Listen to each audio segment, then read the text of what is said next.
welcome back to the reading of the poem of the Man God, written by Maria Valtorta, Volume 4. Chapter 4:15, Part 1, The Conversion of Zacchaeus. 17th July 1944. I see a large square, which looks like a market, and is shaded by palms and other lower leafy trees. The palm trees grow here and there, without any order, and their top leaves rustle in the warm upper breeze, which raises a reddish dust as if it came from a desert or from uncultivated places of reddish earth. The other trees, instead, form shady porches along the sides of the square, and vendors and buyers have taken shelter under them in a restless, shouting din. In a corner of the square, exactly where the main road leads into it, there is a primitive excise office. There are scales and measures, and a bench at which is sat a little man who oversees, watches, and deals in cash, and to whom everybody speaks, as if he were very well known. I know that he is Zacchaeus, the exciseman, as many people address him, some to ask about the events of the town, and they are mainly strangers, some to pay their taxes. Many are surprised at seeing him worried. He seems absent-minded and engrossed in thought. He replies in monosyllables and at times with gestures, which amazes many who know that Zacchaeus is usually talkative. Some ask him whether he is not feeling well, or if any of his relatives is ill. But he says no. Only twice he shows keen interest. The first time, when he questions two people who have come from Jerusalem and are speaking of the Nazarene, of his miracles and teaching. Zacchaeus then asks many questions. Is he really as good as they say? And do his words correspond to facts? Does he really make use of the mercy which he preaches on behalf of everybody, also of publicans? Is it true that he does not reject anybody? And he listens, thinks, and sighs. The second time, when someone points out to him a bearded man who is passing by with a little donkey laden with household goods. See, Zacchaeus? That is Zacchaeus, the leper. He lived in a sepulchre for 10 years. Now that he is cured, he has bought the furnishings for his house, which was emptied according to the law, when he and his relatives were declared lepers. Call him. Zacchaeus comes. Were you a leper? I was, and so were my wife and my 2 children. My wife was the first to be infected, and we did not notice it at once. The children became infected sleeping with their mother, and I, when I approached my wife, we were all lepers.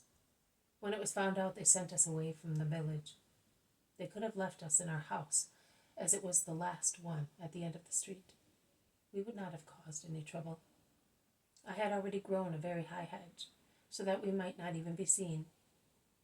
It was already a sepulchre, but it was our home.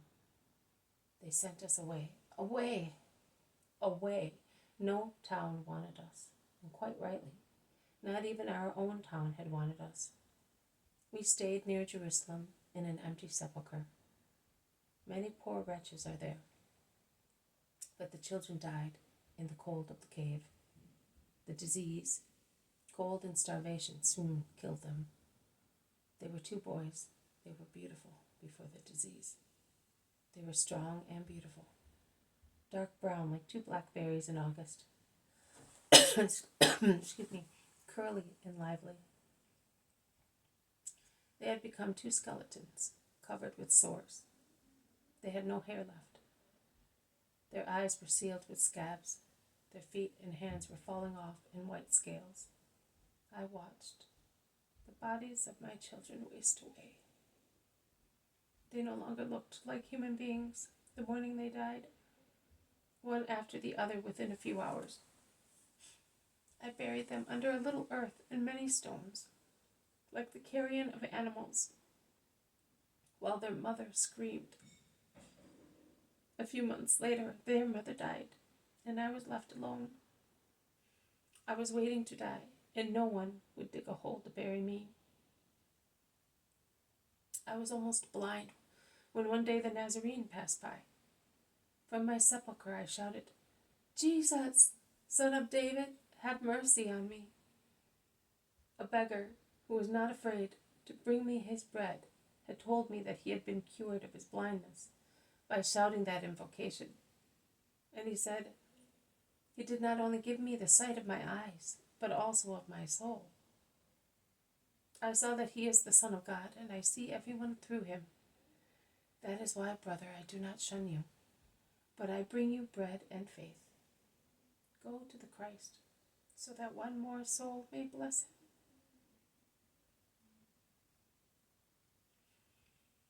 I could not go. My feet, ulcerated to the bone, would not let me walk. In any case, I would have been stoned if they saw me. I waited carefully for him to pass. He often passed by coming to Jerusalem. One day I saw, as far as I could see, a cloud of dust on the road, and many people, and I heard shouts. I dragged myself to the brow of the hill where the sepulchral caves were, and when I thought I could see a fair-haired head shine among other covered ones, I shouted aloud at the top of my voice. I shouted 3 times until my voice reached him. He turned round, he stopped. Then he came towards me, all alone. He came right under the spot where I was, and he looked at me. He was handsome, kind, with a voice, a smile. He asked, "What do you want me to do for you?" "I want to be cleansed." "Do you believe that I can?" "Why?" he asked me. "Because you are the Son of God." "Do you believe that?" "I believe it," I replied. "I see the Most High flash in his glory above your head. Son of God, have mercy on me." He then stretched out a hand, and his face was ablaze.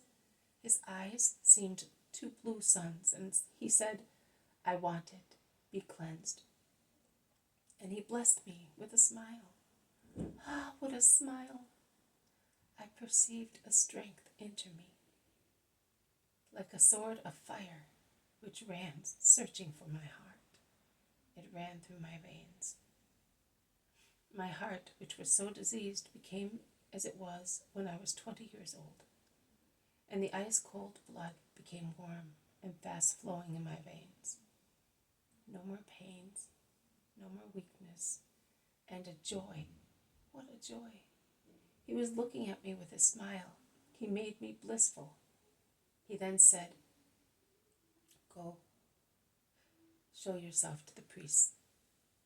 Your faith has saved you." I then realized that I had been cured, and I looked at my hands and legs. There were no more sores. There was fresh, rosy flesh where previously the bone was uncovered.